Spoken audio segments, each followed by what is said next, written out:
Welcome back. Our own Bill King reporting this week a precipitous, likely irreversible drop in public school enrollment, both here and across the country. A trend almost certain to continue. Mr. King's conclusion, we really don't need any more schools and should actually start shuttering an appropriate percentage of what's still standing.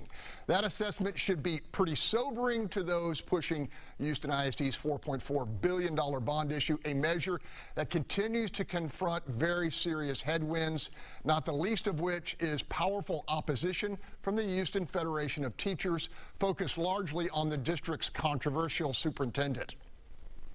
77% don't agree that Mike Miles is the person that should be managing HISD funds. He has already shown us that he will not manage our funds appropriately, and the Board of Managers will allow him to do what he wants to do, as they have done in the past. Panel, as you listen to the arguments for and against the biggest school bond in Texas history, what resonates most? And since we started with Bill, we'll start our conversation with Bill. So people need to understand HISD is never going to have more students than it has today. That's just the demographic reality. But between, having fewer and fewer children and more people opting for charter schools and private schools and homeschooling these days, HISD will never have more children than it has today. It's gone down about 50,000 students over the last decade, from pretty close to 220 now to 173. And HISD's bond materials, they say they expect to lose another 10,000 kids between now and the end of the decade. There's 37 new schools in this bond proposal. And to Sylvia's point, that it's going to be $11 billion in 30 years. What do you think the enrollment of HISD is going to be in 30 years? I mean, it might be half of what it is today. So, I think there's some schools that absolutely need to be repaired, and I'm all in favor of that. But I'm not sure that this particular structure of the proposal makes any sense financially. All right, full disclosure, our good friend Chris Tridico has represented the Houston Federation of Teachers, but with that position, you have inside knowledge. Is there anything they can do, or that HISD could do to get them on board? So I do represent the Houston Federation of Teachers, not have. Yeah, okay. Just 37 years. So the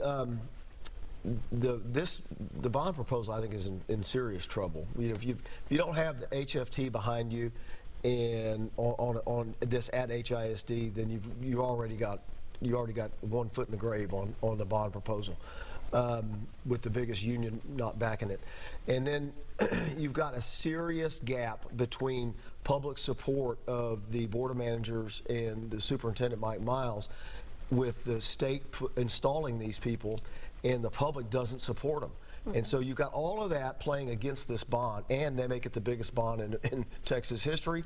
I don't see how it ever passes. Charles. Yeah, I agree. High level of distrust and low enrollment. And I think we need to start looking at local debt in the aggregate, right? So 2022, we did a $1.2 billion bond in the county. We also had a $478 million bond in the city, $2.5 billion in 2023 in the county, $650 million in the city this year, 8% tax increase coming from the county, a $60 per homeowner tax increase coming from the flood control district, and now we're looking at the largest school bond in state history, and that's going to cost $3,162 per capita. That's the total debt that we owe. And if you look at the total bond debt per student, it's going to be about $23,913. So can anyone tell me that they actually believe that each student is going to get $23,000 more worth of education if this bond passes? No.